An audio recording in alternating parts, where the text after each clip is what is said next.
존경하는 대한민국 국민 여러분, 안녕하세요. 지금 이 영상을 어디에선가 꺼내보실 시민 여러분, 안녕하세요. 도봉구 창동 사는 불량주부 망치부인이라고 합니다. 저는 아프리카라는 작은 사이트에서 시사수다방을 6년째 진행하고 있습니다. 제가 처음부터 목소리가 이러진 않았는데요. 이명박 정권 4년 동안 시사수다방을 하면서 제가 정부 비판을 하다가 배가 고파 보긴 처음입니다. 대통령 7명을 겪어봤는데요. 그 중에서 비판할 게 너무 많아서 비판하다 하다 배고픈 대통령은 처음이고, 오늘 비판할 내용을 다 하지 못해서 내일로 미루어야 했던 대통령도 처음이었습니다. 그게 바로 이명박 대통령입니다. 우리 이명박 대통령 지지자들의 수준은 어쩌면 이토록 수준 차이가 나는지 망치부인 시읒비읍년 수박같이 생겼다는 얘기일까요? 거저주세요. 네, 어머 놀라셨죠? 저는 이런 식으로 아프리카에서 시사수다방을 진행하고 있답니다. 저는 6년 동안 많은 이명박 지지자들과 인터넷 논쟁을 벌여왔습니다. 네, 그러면서 느낀 건데요. 저들은 저희들에게 싸울 명분이 없다는 겁니다. 제가 각하의 거짓말이라는 시리즈로 월요일, 화요일 방송을 하고 그게 수요일, 목요일까지 재방송이 됐는데 계속해서 많은 분들이 보시더라고요. 정말 볼만 하셨나요? 네, 국방부 장관님 감사드리고요. 제가 이렇게 인사 못 드려도 이해 좀 해주세요. 지금은 특별 생방송이니까. 네, 이제까지 우리 국민들은 선거에 대한 의미를 참 모르고 살아왔던 것 같아요. 원래 선거라는 건 가장 나쁜 후보를 떨어뜨리는 거, 가장 나쁜 후보를 떨어뜨리는 것을 목표로 하는 것이 선거입니다. 그런데 왜 그래야 되냐 하면 가장 나쁜 사람이 떨어뜨리는 선거를 자꾸 해줘야 나는 조금 덜 나쁜 사람이 돼야 되겠구나 라고 노력하거든요. 그래야 조금씩 후보들이 좋아집니다. 근데 이제까지 우리나라에서 선거는 가장 나쁜 후보를 떨어뜨리는 선거가 아니라 조금 덜 나쁜 후보들끼리 서로 편갈라 싸우면서 서로 표를 갈라먹고, 그래서 항상 가장 나쁜 후보가 이제까지 60년 동안 우리나라 정치를 해올 수 있었던 것입니다. 이것이 우리 국민들이 만들어낸 가장 부끄러운 역사가 아니었을까요? 우리는 87년 국회의원 87년 민주화 투쟁을 통해서 대통령을 직선제로 뽑게 되었고요. 그리고 국회의원 선거를 그 뒤로 여러 번 치르게 됩니다. 그런데 우리가 매번 선거를 치르면서 우리들은 이제까지 같은 거의 비슷한 생각을 갖고 있으면서도 아주 작은 차이를 극복하지 못해서 서로 쌈박질을 하고, 한나라당보다 네가 더 미워, 신한국당보다 네가 더 미워 라고 우리 편끼리 싸우다가 그만 가장 나쁜 자들을 이제까지 당선시켜 왔습니다. 그 이유는 뭐냐면요, 우리나라의 국회의원 선거구 제도가 뭐냐면 소선거구 제도라고 해요. 소선거구 제도라는 게 뭐냐 하면 한 지역에서 가장 표를 많이 먹은 한 사람만 뽑는, 작은 지역으로 지역구를 나누고 지역구마다 표를 가장 많이 획득한 한 사람만 뽑는 그런 소선거구제를 하고 있기 때문이에요. 그래서 굉장히 많은 표가 사표가 되고 있는 실정이지요. 그래서 이거를 해결하기 위해서 그동안 많은 우리 민주주의자들이 노력해왔던 부분은 뭐냐면 이 지역구를 조그맣게 갈라내서 작은 선거구에서 한 명만 뽑는 소선거구제가 아니라 중대 선거구제, 즉 노원 전체 아니면 도봉, 노원, 강북 이렇게 묶어가지고 3개 구역에서 국회의원 수를 그대로 뽑는 거예요. 그렇게 되면 지금은 각 지역별로 강북에 2개, 도봉에 2개, 노원에 3개, 그래서 지금 7명이 뽑히지 않습니까? 그런데 이제 도봉, 노원, 강북 3개를 하나로 다 하나의 대선거구제를 묶고 거기에서 7명의 국회의원을 뽑는 거예요. 그렇게 되면 각 당별로 7명씩 다 후보를 내질 못합니다. 그러면 이제 효과적으로 5명이라든가 4명이라든가 후보를 내게 돼요. 그렇게 되면 소위 작은 정당에게도 진출할 수 있는 기회를 줄 수 있다는 거죠. 이게 바로 중대 선거구에 대한 설명이에요. 감사합니다. 근데 이제까지 우리나라는 소선거구제를 국회의원들이 유지하고 있었어요. 왜냐? 이 중대선거구제가 되면 인지도 높은 사람, 인기 있는 정치인에게 유리하고 자기처럼 지역 텃밭에서 대충 당선되는 국회의원들에게는 불리하거든요. 그래서 국회의원들이 마음을 다잡고 중대선거구제로 한 게 아니에요. 그래서 어쩔 수 없이 소선거구제로 지금 운영이 되고 있는데, 그러다 보니 이 소선거구제의 문제점은 뭐냐면 그 지역에서 1등한 사람만 살아남는 거예요. 그러니 온갖 가머니설로 유권자를 속여서 한 사람만 1등을 만들면 되는 거지요. 그러다 보니 이제까지 더 많은 사람들이 지지했던 반대했던 후보가 항상 국회의원 1등이 됐던 거예요. 자, 이것이 바로 우리들이 그동안에 선거를 잘못해왔던 내용들입니다. 이제 이번 2012년 국회의원 총선거를 하면서 우리는 또 한 번 같은 실수를 반복하지 말아야 됩니다. 2008년 국회의원 총선거 때 가장 유행했던 말이 무엇이었냐 하면 한나라당보다 민주당이 더 밉다는 말이었습니다.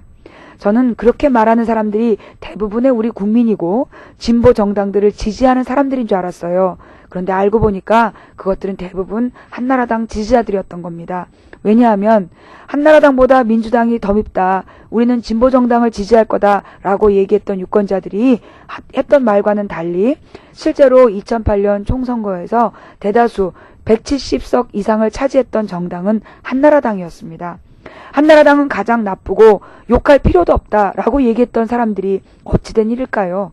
예. 그래서 현재 우리나라 국회의원 의석수는 174석이 한나라당 의석수입니다. 이들은 지난 4년 동안 이명박과 더불어서 정치를 해오는 동안에 어떤 일을 했느냐 하면 4년 내내 국회 예산을 날치기 통과했습니다. 그 날치기 예산을 통과하는 과정에서 형님 예산, 사모님 예산이라고 들어보셨나요? 어린아이들의 그 예방접종 지원금을 돈 없다고 깎아버리면서 전액 삭감해버리면서, 물론 이제 이 보건소에서 받는 예방주사는 가능합니다. 그런데 보건소가 동네마다 가까이 있나요? 구마다 하나씩 있지요. 동네 가까운 병원에서, 병의원에서 받을 수 그러니까 의원이죠. 동네 가까운 내과 소아과 의원에서 그 지원을 받을 수 있었던 어린아이들 신생아 예방접종 지원금을 국가 예산이 없다고 전액 삭감을 하면서, 세상에 기가 막히게도 이명박 대통령 이번에 또 무슨 문화재 박물관 도자기실에서 세계 영부인 만찬을 했다지요. 유례없는 일입니다. 국회의원 부인이 박물관 도자기실에서 영부인들을 불러 모아 밥을 먹다니요. 이 무슨 기가 막히고 회계 망측한 일입니까? 신트리 왕공님 감사합니다.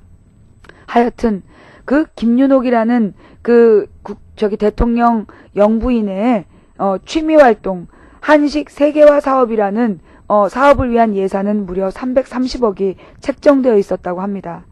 신생아들의 지금 이 출산율이 떨어지는 나라에서 신생아 예방접종 비율은 떨어지는데, 예방접종은 안 해주는데 사모님 취미활동 예산비는 책정하는 나라, 그게 이명박 정권입니다. 330억 그 한식 세계화 사업에 대한 예산 이외에도요, 뭐가 있었냐 하면 1억 원인가를 들여가지고 요리책을 냈어요. 사모님 예산이죠.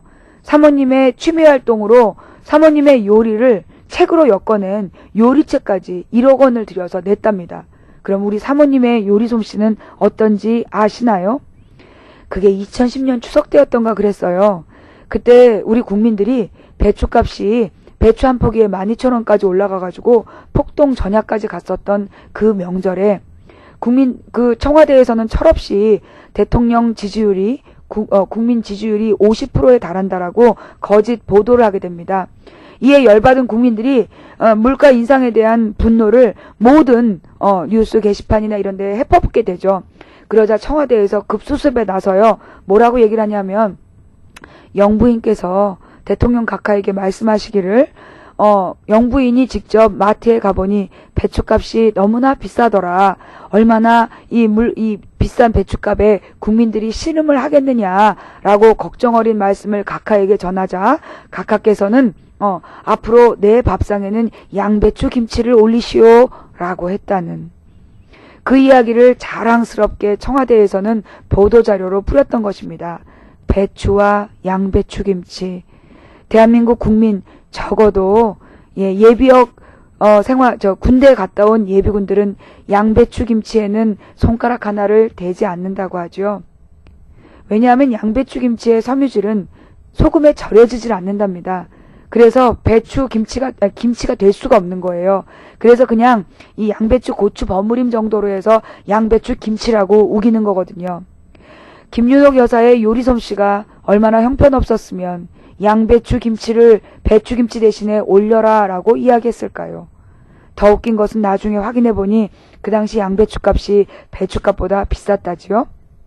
대통령 지지율이 50%라고 얘기했던 청와대 보고는 나중에 알고 보니 그 여론조사 회사에서는 우리는 그런 조사를 한 적이 없었다라고 발표했다지요. 각하와 김윤옥 여사의 거짓말과 쇼는 언제까지 계속될까요? 이번에도 영부인들을 불러 모아 도자기실에서 그 밥을 해 먹으면서 음식물 냄새를 풍기면서 우리 국민들도 도시락 싸갖고 가서 도자기실에서 먹어도 되나요? 이제 뭐라고 얘기하실 겁니까? 숭례문을 국민들에게 돌려준다는 이유로 아무런 보안장치 없이 서울시장 이명박은 이 숭례문 보안장치를 해제해버렸습니다. 어떻게 됐지요? 그로부터 1, 2년 후에 바로 숭례문은 잿더미가 되었습니다. 술 취한 노숙자의 홧김에 지른 방화로 600년 우리 문화재가 국보 1호가 불타는 것을 지켜봐야 했습니다. 그것은 누구의 책임입니까? 이명박의 책임입니다. 이명박이 문화재를 바라본 안목은 그랬던 것이지요. 여러분 아시지요? 청계천 공사를 하는 도중에 통일신라 고구려 고려 시대의 많은 유물들이 이 청계천 그 공사장에서 발굴이 되었다고 합니다. 이명박 시장은 그 당시에 뭐라고 얘기했냐면 돌덩어리 하나 가지고 깨진 그릇 조가리 가지고 뭐 하는 거냐고 덮어버리라고. 그래서 지금 청계천 소위 공원이라고 이야기하는 시멘트 광장 밑에는 우리의 소중한 문화유산들이 무더기로 묻혀 있답니다. 이것이 문화재를 보는 이명박 대통령의 안목이요. 도자기실에서 세계 영부인들을 불러 모아 밥을 해주는 이 김윤옥 여사의 안목인 것입니다. 이런 사람들이 대통령하고 영부인하는 나라에서 벌어진 일 4년 동안 너무나 문제가 많아서 차마 다 이야기를 할 수가 없습니다. 여러분, 혹자는 이렇게 얘기합니다. 이명박 비판하지 마라. 왜들 이러십니까? 2007년 이명박 뽑아야 된다라고 얘기했던 사람들, 노무현이 너무나 잘못했다. 열린우리당이 너무나 잘못했다. 노무현을 심판하자. 그러면서 열린우리당 그 괜찮은 의원들 다 떨어뜨리고 한나라당 174석 만들어줬습니다. 그런데 이제 와서 노무현 대통령하고는 비교도 안 되는 너무너무 무지막지한 잘못을 한 이명박 대통령을 욕하지 말라고요? 어떻게 그렇게 얘기합니까? 노무현이 뭘 그렇게 잘못했습니까? 노무현 대통령이 뭘 그렇게 잘못했다고 그렇게 비판하면서 열린우리당을 심판하고 노무현을 심판하던 자들이 이제 와서는 이명박 정권을 비판하지 말라니 무슨 이야기를 하고 계십니까? 안타깝게도 중학교 사회책, 고등학교 법과 사회책에는 이런 이야기가 있습니다. 선거의 기능. 잘한 정치인을 재평가해주고 재신임해주고 잘못한 정치인은 심판하는 기능을 가진다. 그것이 바로 선거의 기능입니다. 노무현 대통령의 잘못은 침소봉대하듯이 말 한마디를 100마디 1000마디 덧붙여 사람 못 쓸 사람을 만들어내더니 이명박 대통령의 잘못에 대해서는 언급할 필요가 없다고 얘기하는 사람들. 그런 사람들에게 나라를 다시 맡겨도 좋겠습니까? 있을 수 없는 일이지요. 네, 이명박 불쌍함 꺼져주세요. 여러분 죄송합니다. 내보내주세요. 예. 여러분, 2012년 국회의원 총선거는 지난 4년 동안 이명박과 한나라당이 저지른 죄값을 국민 앞에 묻는 자리입니다. 심판하는 자리입니다. 여러분, 많은 분들이 또 이렇게 얘기합니다. 민주통합당이 한나라당보다 잘난 게 뭐냐, 잘한 게 뭐냐 라고 이야기합니다. 여러분이 보실 때 민주통합당 100% 완벽한 정당은 아닙니다. 부족한 점이 많습니다. 하지만 민주통합당은 국민들이 하지 말라는 일은 하지 않습니다. 국민 80%가 반대하는 대우나 기어이 4대강으로 몰아붙인 사람 이명박 대통령입니다. 국민 60%가 하지 말라는 미디어법 개정 날치기로 통과한 게 새누리당입니다. 국민 60%가 반대하는 총리 후보 기어이 인준한 게 이명박 대통령입니다. 이명박과 새누리당은 국민들이 반대하는 예산, 법안, 모든 것들을 날치기로 밀어붙였습니다. 심지어는 국민의 세금을 꺼내서 아들의 부동산 투기에 자금을 대기도 하였습니다. 그것이 바로 내곡동 사저 투기 사건입니다. 그뿐입니까? 이명박 정부 들어서서 제일 먼저 한 일이 정보통신부를 해체한 일이었습니다. 정보통신부가 해체된 대한민국은 IT 강국의 자리에서 퍽퍽퍽퍽 순위가 떨어져 내려갔습니다. 그리고 공공기관들이 끊임없이 해킹을 당하게 되었습니다. 심지어 선거관리위원회조차도 선거 당일에 해킹을 당하는 기가 막힌 일이 벌어지기도 하였습니다. 이것이 이명박 정부에서 벌어지고 있는 일입니다. 친인척과 측근 비리는 차마 한 페이지에 다 담을 수가 없습니다. 집권 초기부터 각하의 그 사촌 처형이 30억을 받고 공천을 주기로 했다가 공천을 안 줘서 27억을 돌려주었다. 나머지 3억을 돌려주라고 신고를 받아서 결국 각하의 사촌 처형은 감옥에 갇히고 말았습니다. 그 뒤로 형님 예산 기가 막힙니다. 인구 50만 포항에 형님 예산으로 1조 원이 3년 동안 내려갔습니다. 3년 동안 포항으로 빼돌린 예산이 국가 예산 1조 원입니다. 인구 50만 살고 있는 포항에 도대체 그 1조 원으로 무엇을 했느냐 했더니 더 기가 막힌 일은 앞으로 12조 원 정도를 더 들여야 되는 공사에 기초공사를 했답니다. 50만 명 사는 포항을 위해 12조를 쏟아붓는 형님 예산. 그것을 날치기 통과시켜준 한나라당 의원들. 이제는 한나라당 의원들이 아니지요. 이제는 파란 옷을 빨간 옷으로 갈아입고 우리는 새누리당이다. 한나라당을 심판하겠다. 라고 이야기하고 있습니다. 적반하장이지요. 자기들이 저지른 죄를 잠바 갈아입고 심판하겠다니 아이들도 웃겠습니다. 얼마나 어이없는 이야기입니까? 새누리당 박근혜 대표는 지금 설치고 돌아다니면서 이 한나라당 그 기존 후보들 거의 그대로죠. 별로 물갈이도 안 했습니다. 그 친박이냐 친이냐, 친이 몇 명 잘라내고 생색내는 한나라당 의원들 새누리당으로 옷 갈아입혀서 내보내놓고 한나라당 심판한다는, 이명박을 심판한다는 거짓말을 중단하시기 바랍니다. 우리는 2007년, 2008년 한나라당과 이명박의 거짓 공약에 속을 만큼 속았습니다. 이제 또 속을까요? 박근혜 대표는 지금 이렇게 이야기하고 있습니다. 부자들의 증세 없이 복지 공약을 강화시키겠다고. 그것이 어떻게 가능하겠습니까? 지금 우리나라 국가 부채는 1790억이라고 1790조라고 한나라당 이모 의원이 이야기했던 뉴스를 본 적이 있습니다. 그 많은 부채 누가 다 갚지요? 하다못해 서울시만 해도 부채가 25조 원입니다. 이명박과 오세훈 시장 8년 동안 중간에 도망간 시간까지 합치면 10년이죠. 이명박과 오세훈 시장 10년 동안 서울시 빚은 25조가 되었습니다. 서울 시민은 1년에 1조 원씩 이자를 내고 있습니다. 1490조 원의 국가 부채, 그거 누가 갚을 수 있을까요?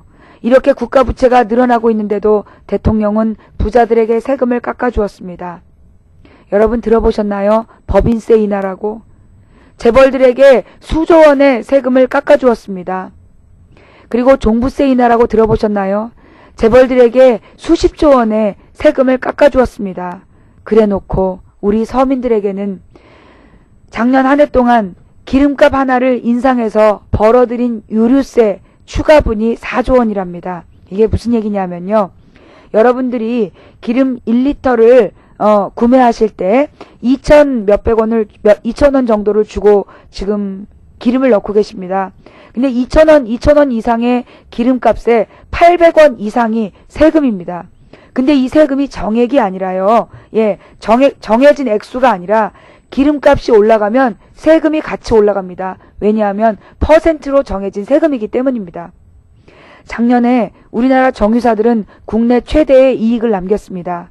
국민들에게 기름값을 끊임없이 올려갔습니다. 거기에 이명박은 덩달아 세금을 끊임없이 올려갔습니다. 하여 작년 한 해 동안에 유류세를 그러니까 기름값이 올라가서 세금이 덩달아 올라가고 더 거둔 세금이 1년에 4조 원이라고 합니다. 그 돈 누구 돈입니까? 우리 서민들의 돈입니다. 가난한 우리들의 주머니에서 정부에서 빼내간 돈이 기름 하나에만 4조 원입니다. 건강보험료가 이명박 정권 4년 동안 꾸준히 올랐습니다. 어떤 때는 1년에 2번이 오르기도 했다고 합니다. 건강보험료는 왜 그렇게 오르는 것일까요? 원래 건강보험이란 국가와 국민이 서로 반반씩 부담을 해서 사회 안전망을 구축하는 것입니다. 그런데 국가에서 올려주어야 될 부분은 올리질 않고 국민들에게만 계속해서 국가가 감당해야 될 몫을 국민들에게 떠안기는 바람에 건강보험료가 해마다 올라갔던 것입니다. 국민연금에 대해서는 노무현 정권 때 김대중이 만든 아주 나쁜 복지제도라고 국민연금 없애야 된다고 그렇게 외치던 자들이 이명박 대통령이 당선되자마자 그들은 국민연금은 재테크 수단으로 아주 좋다라고 홍보를 하면서 국민들에게 더 많은 국민연금을 걷고 있습니다. 월급 200만 원 받는 월급쟁이가 국민연금과 건강보험으로 내는 돈이 40만 원 정도 된다고 합니다. 그런데 200억 원 자산가가 건강보험료 2만 원씩 내다가 걸렸습니다. 이게 이명박의 대한민국입니다. 재벌들이 한 해 동안 할인받는 전기요금이 수조 원이라고 합니다. 노무현 대통령 때는 가난한 서민들에게 전기요금 기본요금을 인하해줬다고 합니다. 그런데 이명박 대통령 들어서서 그 극빈층 전기요금 인하 제도는 사라져버렸습니다. 그리고 전기요금은 계속해서 올라가고 있는 추세이지요. 우리 민간 가정에게는 전기요금을 계속 올려가면서 한 해 동안 대재벌들에게는 수조 원의 전기요금을 깎아주고 있는 것입니다. 아, 당연히 나라를 먹여 살리는 기업인이 그래야 된다고요? 천만의 말씀입니다. 우리나라 10대 재벌이 한 해 동안 쌓아서 주머니에 채워놓고 있는 그 영업이익이 100조 원이 넘는답니다. 100수십조 원을 남겨서 자기네들의 그냥 창고에 쌓아두는 재벌들이 노동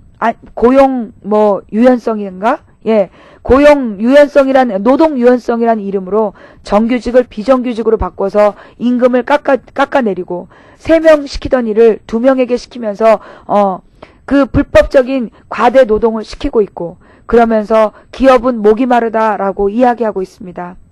임금 잘라먹고 중소기업에게 그러면 나쁜 값이라도 제대로 주고 있을까요? 천만의 말씀입니다. 중소기업에게, 여러분, 우리 중소기업들이 얼마나 고생하고 있는지 아시지요? 이명박 정권의 환율 정책이 잘못돼서 어지럽네. 죄송합니다. 제가 지금 14시간 동안 선거운동을 하다 들어와서 방송을 하려고 했더니 막 어지럽네요.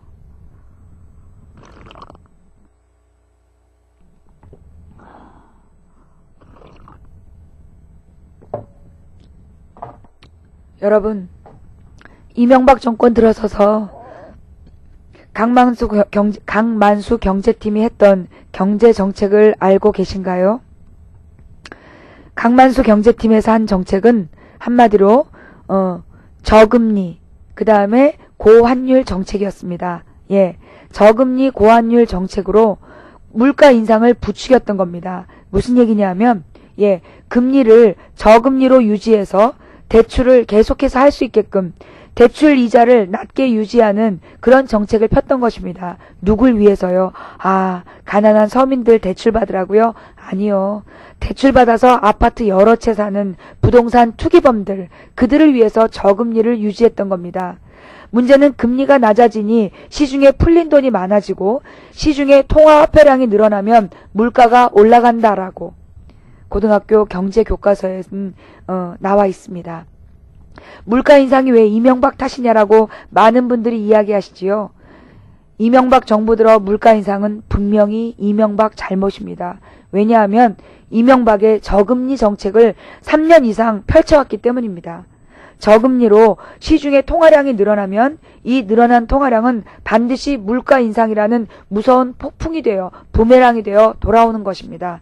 그런데 이명박은 3년 동안 끊임없이 저금리 정책을 펼쳤던 것입니다. 두 번째로 이명박의 잘못된 경제정책은 고환율 정책이었습니다.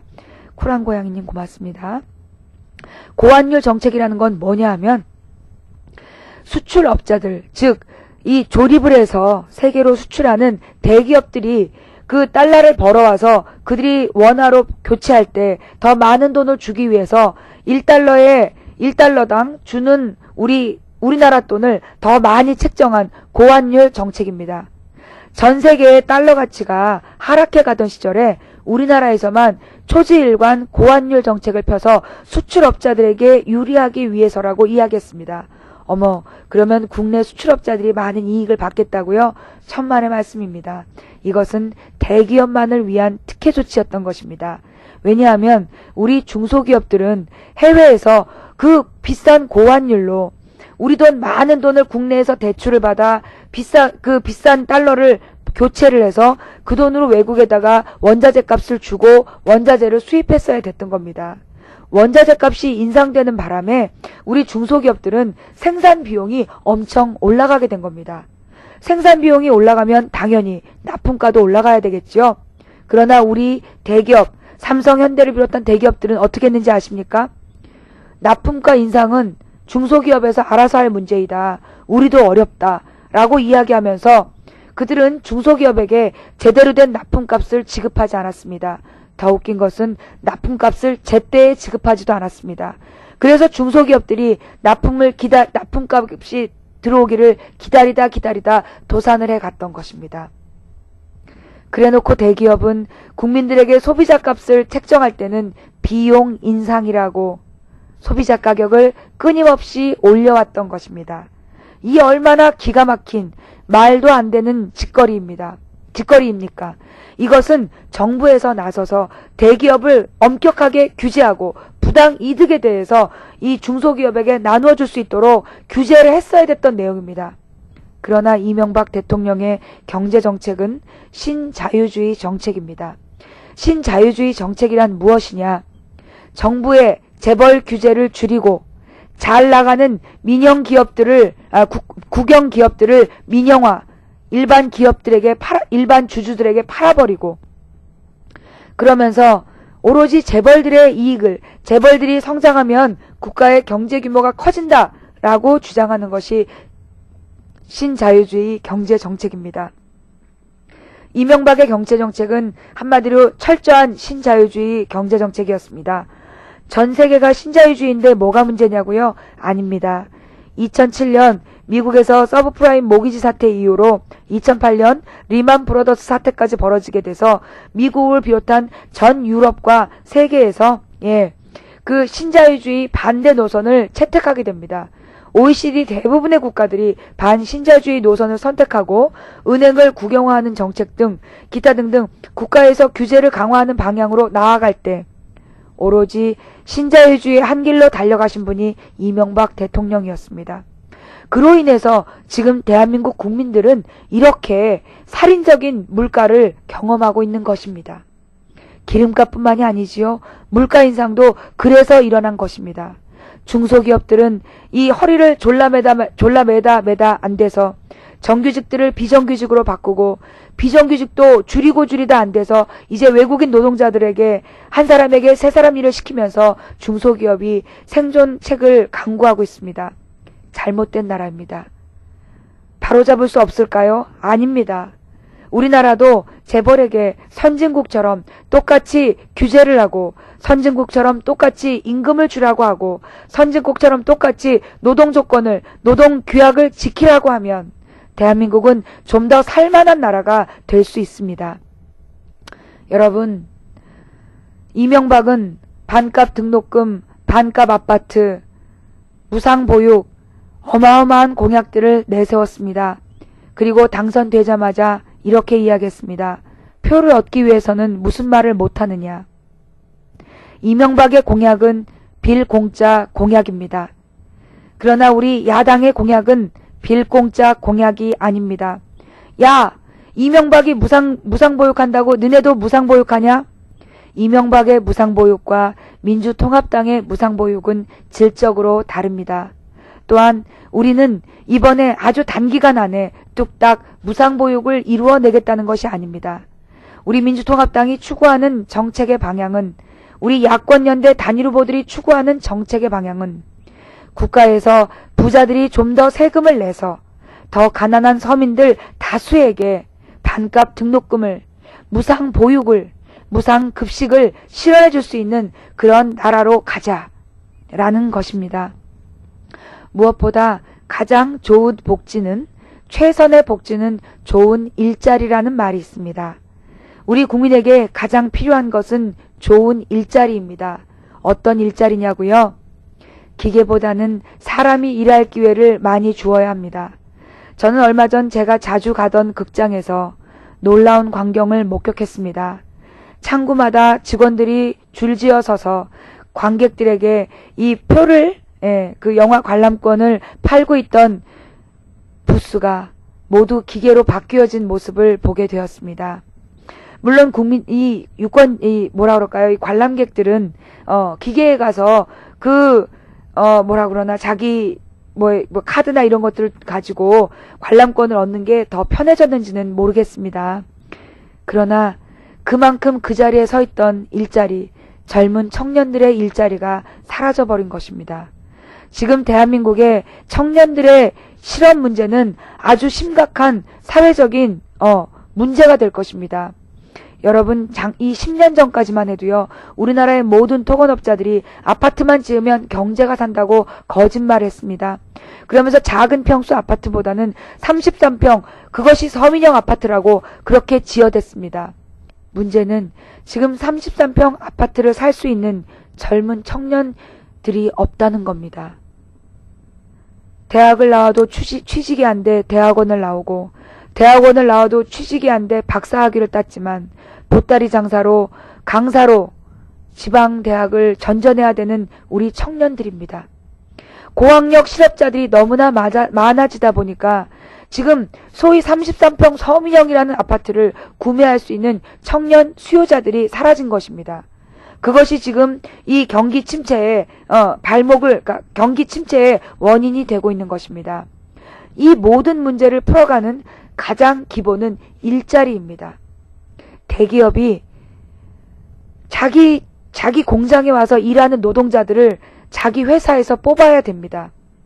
치사하게 하청기업, 파견 근로회사를 계약을 해서 그 계약회사가 그 계약직으로, 임시직으로 바깥에 있는 사람들을 싼값으로 끌어모아서 현대자동차 노동자하고 똑같은 일을 하면서 월급은 3분의 1 주는 거, 이런 짓 그만해야 됩니다. 현대자동차에 필요한 인력만큼 제값을 주고 노동을 시켜야 합니다. 현대자동차에 들어가는 부품값, 그거 납품값은 제대로 주지 않으면서 물가 인상, 비용 인상, 여러분 너무나 높은 이윤을 남기셨지요. 이윤을 조금 줄이십시오. 그리고 중소기업, 납품 공장들에게 제값을 주십시오. 그러면 대한민국 바로 금방 정상화됩니다. 노동자가 임금을 제대로 받아야 소비를 합니다. 공장 노동자가 월급을 받아야 치킨, 맥주 한 잔이라도 동료들과 하지 않겠습니까? 공장 노동자들이 월급을 받아야 이 동네 시장 골목에서 동동구리무 하나라도 사갖고 들어가지 않겠습니까? 양말 공장, 양말 가게, 옷 가게, 화장품 가게, 맥주 가게, 사장님들 경기가 어려우시죠? 원인이 뭔지 아십니까? 우리 노동자들이 임금을 제대로 받지 못해서 그럽니다. 월급 빼고 물가는 계속 오르고 있습니다. 집세 너무나 올라가고 있죠. 살인적인 월세, 살인적인 전세, 살인적인 물가, 살인적인 전기요금, 살인적인 가스요금. 쥐꼬리만한 월급으로는 생계 유지가 되질 않습니다. 그러니 소비가 위축이 되고, 소비가 위축이 되니 생산이 위축이 되고 대한민국 전체가 경기 침체로 나아가고 있는 것입니다. 대기업이 중소기업에게 납품값을 바로 주고, 대기업이 자기 공장 노동자들을 파견 근로가 아닌 정규직으로 채용할 때 대한민국 바로 설 수 있습니다. 중소기업 사장님들이 월급 몇 푼 아끼려고 좀 더 값싼 노동력을 찾아 중국으로 베트남으로 공장을 옮기지 않고 우리나라에서 대기업에서 제값받아 노동자들에게 제 임금을 줄 때 여러분의 중소기업이 번영할 것입니다. 여러분들의 대기업이 떳떳한 기업들이 될 것입니다. 민주통합당은 재벌을 싫어하느냐? 아닙니다. 민주통합당도 재벌 찬성합니다. 필요하지요. 큰일 했습니다. 그러나 이제까지의 재벌이 아닌 지금부터 대한민국에 필요한 재벌은 번 만큼 세금으로 낼 줄 아는 재벌, 번 만큼 중소기업에 정상적인 납품값을 줄 수 있는 재벌, 자기 공장에서 일하는 노동자들을 차별하지 않고 동일노동, 동일임금을 줄 수 있는 정규직을 채용하는 재벌, 그런 재벌들이기를 바랍니다. 명예로운 부자가 많아지는 대한민국을 꿈꾸어 봅니다. 활기차게 일하는 노동자들이 넘쳐나는 대한민국을 꿈꾸어 봅니다. 노동자들이 열심히 일할 수 없는 대한민국은 죽음으로 갈 수밖에 없습니다. 저 태평양 건너 미국의 디트로이트에서는 미국의 디트로이트라는 도시는 이미 50년 전부터 쇠락의 길을 걸었다고 합니다. 그 디트로이트에서 오바마 대통령이 이명박 대통령을 옆에 나란히 세워놓고 연설을 했습니다. 국민 여러분, 디트로이트 시민 여러분 기뻐하십시오. 여기 프레지던트 리와 함께 맺은 한미 FTA로 인해서 이제 미국에 34만 개의 일자리가 만들어졌습니다. 라고 이야기했습니다.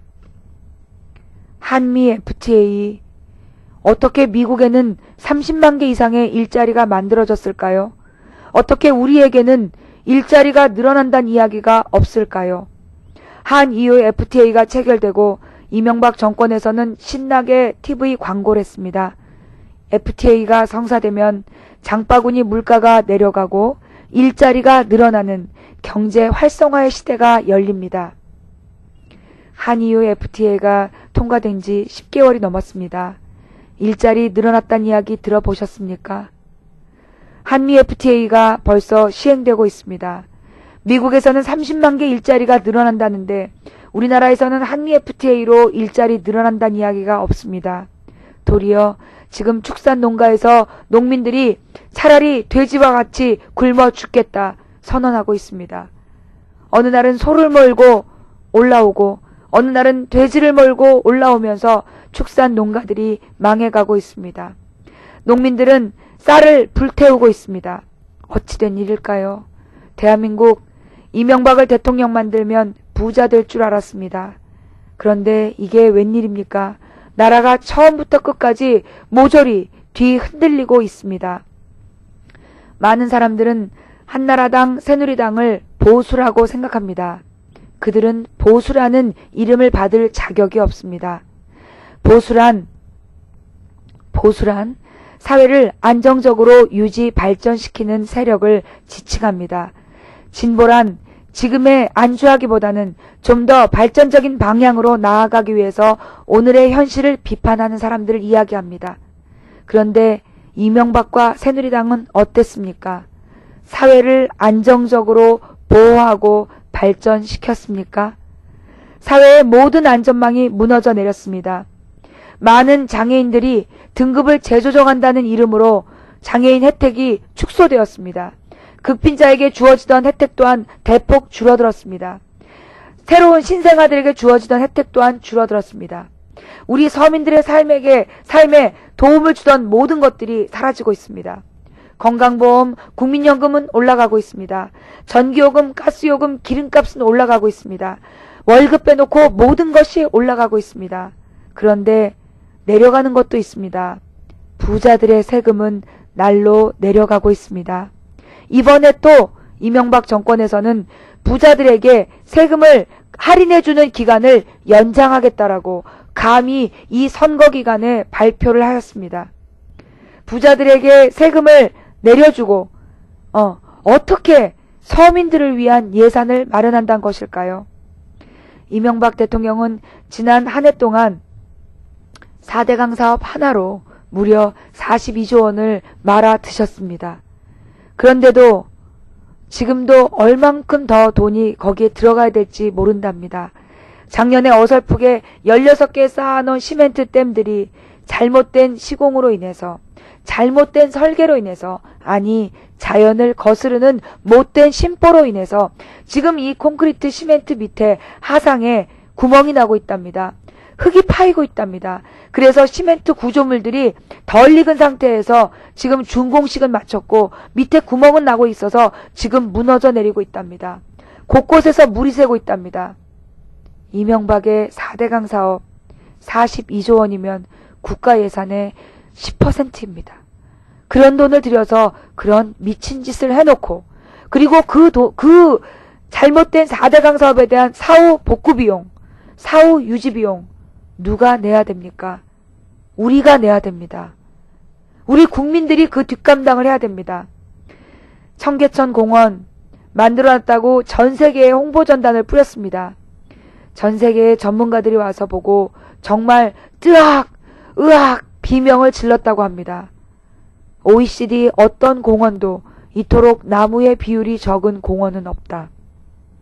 청계천 공원 가보셨지요? 모두 돌바닥으로, 시멘트 바닥으로 겹쳐서 쌓아 바르고 아주 작은 틈에 나무를 심어 생색을 냈습니다. 문제는 그 작은 틈으로 빗물이 고이고 그 빗물이 들어가서 부피가 늘어나면 그 시멘트 벽들이 이 금이 가고 울퉁불퉁 튀어나와 해마다 청계천 유지 보수 비용이 100억 원에 이르고 있답니다. 이명박은 청계천으로 장사 멋지게 해서 대통령까지 됐습니다. 그리고 우리 서울 시민들은 첫 해에는 72억이었다는데 그 다음에는 80몇 억, 90몇 억, 이제 100억 원대의 유지비를 내고 있습니다. 앞으로 우리 후손들은 얼마나 더 심각한 유지비를 내야 될까요? 그런데 끔찍한 사실은 청계천은 단 6km입니다. 6km 청계천이 1년에 100억 원 유지비가 드는데 이명박이 망가뜨린 4대강 공사 구간은 600km입니다. 600km 고장낸 그 4대강 앞으로 얼마나 더 무서운 돈을 쏟아부어야 감당할 수 있을까요? 과거 노무현 정권 경제 양극화 해결하지 못했습니다. 부동산과의 전쟁 열심히 했지만 노무현 정권 때 부동산을 잡지 못했습니다. 그러나 노무현 대통령이 임기를 마친 뒤 드디어 부동산 가격은 잡혀가고 있습니다. 그런데 이제 정부에서, 이명박 정권에서 부동산 규제 정책을 모두 풀어버리겠답니다. 부동산 경기 활성화를 위해서 그렇게 한답니다. 여러분, 그것은 집 한 채 가지고 있는 우리 서민들을 위한 정책일까요? 천만의 말씀입니다. 여러분 기억하시지요? 이명박 정권 장관 청문회에 나온 어떤 여자가 오피스텔 아파트 합쳐 44채인가를 가지고 있었습니다. 왜 이렇게 오피스텔이 많냐라고 얘기했더니 유방암 검사를 했는데 유방암이 아니라고 남편이 기쁜 마음으로 오피스텔 한 채를 선물했다고, 저는 그저 땅을 사랑했을 뿐이라고.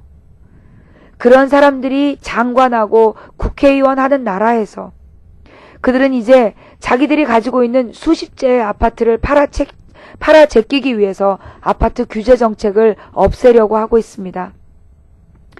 얼마만큼 더 당해야 국민들이 정신 차릴 수 있을까요? 노무현 대통령 부족한 사람이었습니다. 열린우리당 부족한 정책이었습니다. 그러나 적어도 노무현과 열린우리당은 이명박 정권처럼 국민 80%가 하지 말라는 일 하지 않았습니다. 노무현과 열린우리당은 국민 60%가 반대하는 총리를 인준한 적 없습니다. 노무현과 열린우리당은 국민 대다수가 반대하는 예산안을 해마다 날치기 통과한 적 없습니다. 국민 여러분, 저들은 2007년 대통령 선거, 2008년 국회의원 선거에서 모두 다 같이 입을 모아 거짓말 해놓고 그 거짓말을 4년 내내 책임지지 않다가 이제 옷 색깔을 바꿔 입고 나와서 마치 자기들과 상관없는 일인 것처럼 떠들고 다니고 있습니다. 파란색 잠바를 빨간색으로 갈아입는다고 살인범이 무죄가 될까요? 이명박 정권 들어서서 죽은 사람의 목숨이 한두 건이 아닙니다. 쌍용 자동차 노동자 20여 명이 목숨을 스스로 끊었습니다. 용산 참사에서 6명의 목숨을 잃었습니다. 천안함 좌초 사고로 49명의 목숨을 잃었습니다. 이명박 정권 들어서 죽어간 사람이 한두 사람이 아닙니다.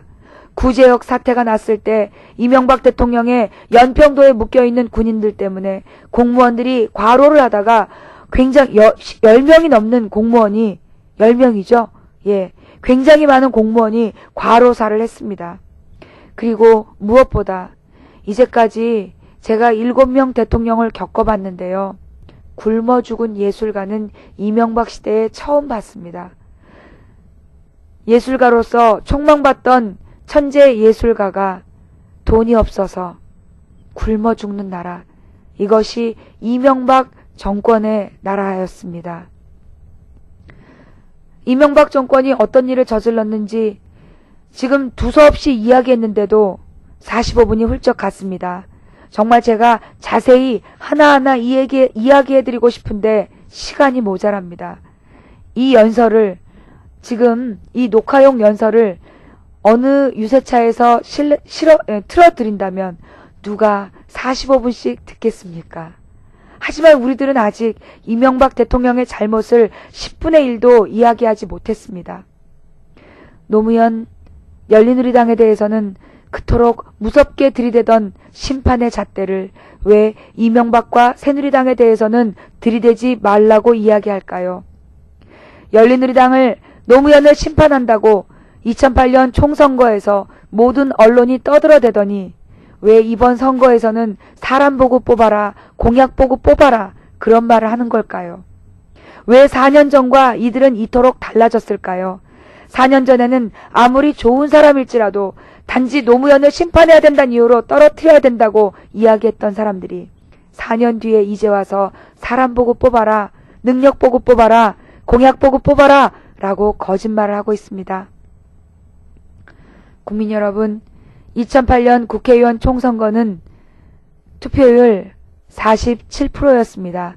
전국 평균 47% 투표율로 국회의원 174명이 한나라당으로 당선되었습니다. 이제 2012년 국회의원 총선거는 지난 4년 동안 이루다 헤아릴 수 없는 잘못을 한 이명박 정권과 그의 잘못을 뒷배가 되어서 지켜줬던 새누리당의 우리 국민의힘으로 심판에 불을 놓는 날입니다. 투표로 심판합시다. 투표로 심판합시다. 농사를 앞둔 봄철 들판에서는 들불을 놓습니다. 들불을 보신 적이 있습니까? 저는 농촌 활동을 가서 들불을 한번 보고 그 인상을 두고두고 지우질 못했습니다. 들불을 놓는다고 해서 구경을 갔는데 불은 눈에 보이지가 않습니다. 논두렁을 새까맣게 마치 뱀이 지나가듯이, 구렁이가 지나가듯이, 우리가 알 수 없는 어떤 자연의 무서운 힘이 지나가듯이 시커멓게 번져가는 들불을 보면 아, 저런 게 바로 들불이구나 라고 느꼈습니다. 2008년 이명박 대통령이 처음에 잘못했을 때 국민들은 촛불을 들었습니다. 촛불을 들고 비판하면 정신 차릴 줄 알았습니다. 그랬더니 이명박은 물대포로 대답했습니다. 그래서 이제 국민들은 더 이상 촛불을 들지 않습니다. 촛불보다 무서운 푯불. 저는 이명박 대통령에게 일찍이 충고했습니다. 당신은 촛불을 끄지 말았어야 했다. 차라리 촛불은 규모가 눈에 보이기라도 하지. 푯불은 눈에 보이지가 않는다. 국민들 가슴속에서 타고 있는 푯불, 투표 푯불은 눈에 보이지가 않는다. 당신은 이제 눈에 보이지 않는 들불 같은 국민들의 푯불에 의해서 심판받을 것이다. 이것이 제가 이명박 대통령에게 이미 2년 전에 알려준 내용입니다. 그러나 그 뒤로도 이명박의 태도는 달라지지 않았습니다. 한나라당의 태도는 달라지지 않았습니다. 그것이 이명박과 한나라당, 바뀌었지요. 새누리당의 본 모습입니다. 제가 4일 동안 보내드린 각하의 거짓말에 이어서 내일은 하루 종일 각하의 본질, 각하와 새누리당의 본질에 대한 이 방송을 제가 하루 종일 재방송해 드리겠습니다. 재미있게 보시기 바라고요. 지금 이 부분 망치 부인의 이 그 선거 연설 이 부분은 혹시 필요하시면 녹음을 하셔서 유세팀에서 갖다 쓰셔도 좋습니다. 단 조건이 있습니다. 민주통합당 그리고 야권연대 단일후보 지역에서만 사용하실 수 있습니다. 예, 선거는 가장 나쁜 사람을 떨어뜨리기 위한 것이 선거라고 합니다. 왜냐하면 그래야 정치인들이 조금 더 덜 나빠지려고 노력하기 때문입니다. 우리는 이제까지 조금 덜 나쁜 사람들끼리 서로 비난하느라고 표를 갈라먹고 결국 가장 나쁜 사람에게 정권을 빼앗겨 왔습니다. 이번에 2012년 국회의원 총선에서는 사상 초유의 일이 벌어졌습니다. 야권 연대. 제가 바란 건 야권 통합이었지만 첫 술에 배부르겠습니까? 100보를 가자 하면 50보를 간다지요. 야권 연대 감동입니다. 민주통합당과 통합진보당 양당은 야권 연대를 기어이 이루어냈습니다. 과정에서 두 당은 많은 마음의 상처를 입었고 둘 다 많은 양보를 했습니다. 서로 정치인들이 양보한다는 건 쉬운 일이 아닙니다. 하지만 지난 4년 동안 눈물 흘린 국민의 눈물을 닦아주어야 한다. 그 일념으로 민주통합당과 통합진보당은 손에 손을 꼭 잡고 서로 양보하고 오늘 야권연대 단일후보를 만들어냈습니다. 전국에 계신 국민 여러분, 이번에는 틀림없이 이명박을 심판하기 위한 선거를 부탁드립니다. 이명박을 심판하는 선거는 야권연대 단일후보, 우리 지역은 기호 2번 인재근입니다. 여러분 지역은 누구십니까? 야권연대 단일후보에게 여러분의 힘을 모아 주십시오. 이명박을 심판하고 새누리당을 심판하고 이제 좀 더 사람이 살만한 대한민국을 만들어 갑시다. 지금까지 도봉구 창동 사는 불량주부 망치부인의 선거 유세였습니다. 노래 한 곡 틀어드릴게요.